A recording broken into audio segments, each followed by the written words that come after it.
रायगड महाराष्ट्रासह देश विदेशातील ताज्या बातम्या पाहण्यासाठी मॅक्स इंडिया लाईव्ह चॅनलला सबस्क्राईब करा आणि बेल आयकॉन दाबायला विसरू नका.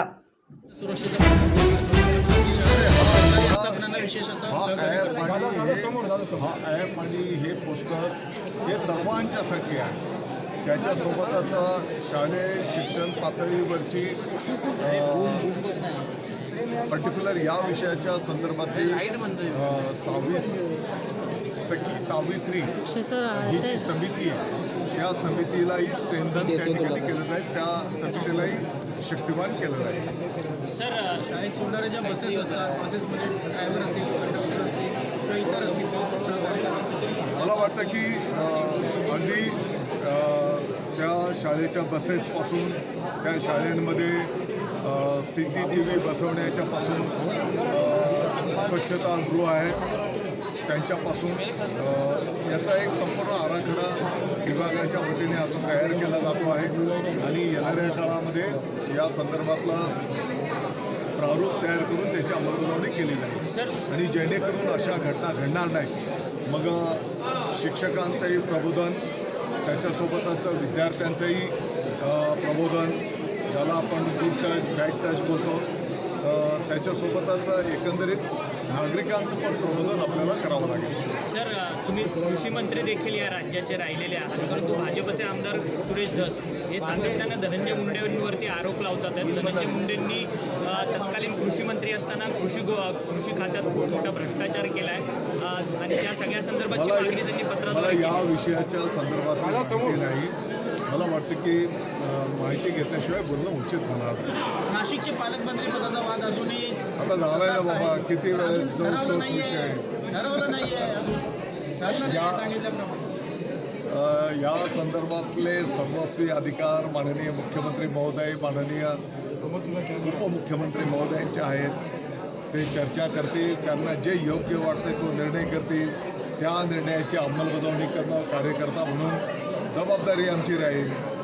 सर, राजन साळवींचा पक्षप्रवेश झाला. राजन साळवींवरती ACBची कारवाईची टांगती तलवार होती. असला बिलकुल कुठलाही विषय नाही.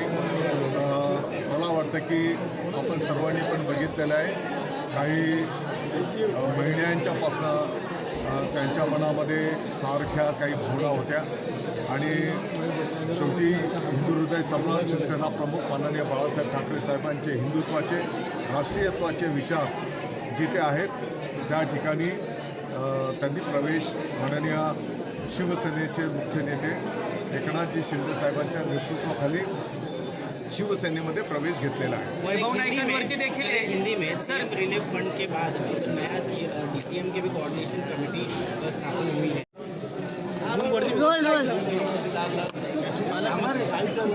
पालकमंत्री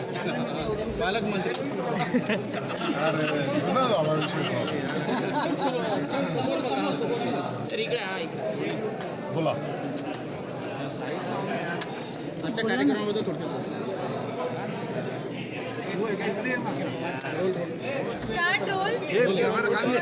खाली म्हणजे किती बाल हक्क संरक्षण आयोगाच्या माध्यमातून आज या ठिकाणी एका ॲपचं आणि या संदर्भातलं एका पोस्टरचं प्रकाशन करण्यात आलेलं आहे.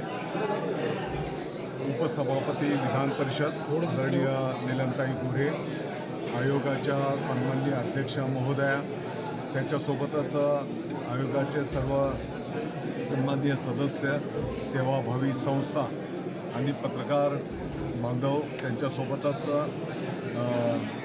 महिला व बालविकास आणि शिक्षण विभागाच्या अधिकाऱ्यांच्या उपस्थितीमध्ये हा कार्यक्रम त्या ठिकाणी संपन्न झाला आणि जेणेकरून ज्या काही दुर्दैवी दुःखद घटना लहान मुलामुलींच्या संदर्भामध्ये घडत असतात, या संदर्भातलं प्रबोधन झालं पाहिजे. या घटना घडणार नाहीत आणि अशा घटना जर झाल्या तर ते ॲपद्वारे ते विद्यार्थी, त्यांचे पालक थेट आयोगापर्यंत त्यांच्या भावना कळू शकणार आहेत.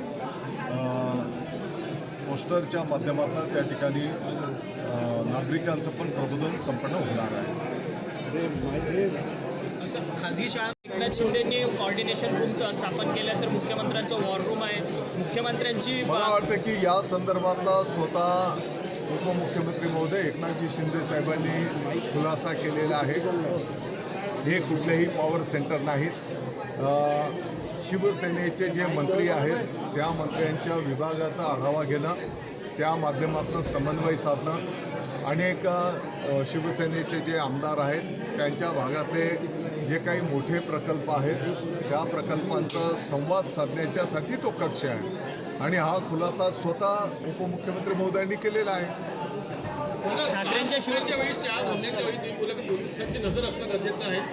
काही बंदोबस्त ते लावणार तुम्ही असं एक तुम्ही महत्त्वाचं मोठं वाक्य म्हटलं. नाही, निश्चितपणे जिथे शाळा कॉलेजेस आहेत आपण पाहतो की अशा काही ठिकाणी काही टवाळ मंडळी त्या वेळेमध्ये त्या ठिकाणी गर्दी करत असतात, काही छेडछाडीचे प्रकार होत असतात आणि म्हणून या वेळेमध्ये तिथे पोलीस बंदोबस्त किंबहुना त्यातल्या त्या दामिनी पथक तिथे जबाबदारी देऊन मला वाटतं की काही काळ जर एक शिस्त लावली की मग त्याचा फायदा पडत असतो. त्याच्यासोबतच काही टपऱ्या की जिथे तंबाखूजन्य पदार्थ वगैरे विक्री होते तर त्यांच्यावर कठोर कारवाई येणाऱ्या काळात केली जाईल. सर, ठाकरेंच्या शिवसेनेकडनं आता उद्धव ठाकरे ॲक्शन मूडवर आलेत. 20 आणि 25 फेब्रुवारीला पक्षाची आमदारांची खासदारांची बैठक बोलवली आहे, त्यांना जी पक्षात शुभेच्छा. गळती लागते ती. थँक्यू. सेंटर्स इस सरकार में है. असा बिल्कुल काही विषय नाही. मला वाटतं की सर हिंदी नाही नाही ऐसा कुछ भी विषय नहीं. मैं समझता हूँ मीडिया में कुछ चीज़ों को जितना ज़रूरत है उतना बढ़ा चढ़ा कर बताया जाता है. इसके पहले भी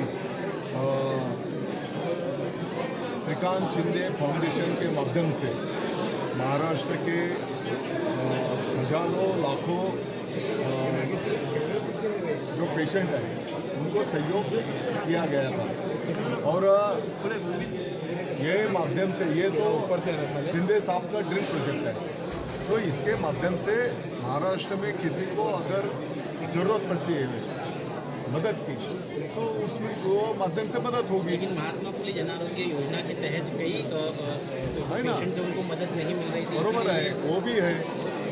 उसके माध्यम से भी मदद मिलेगी. उसके लिए कोऑर्डिनेट किया जाएगा. सर, राज्यात 2-3 पॉवर सेंटर निर्माण होतात.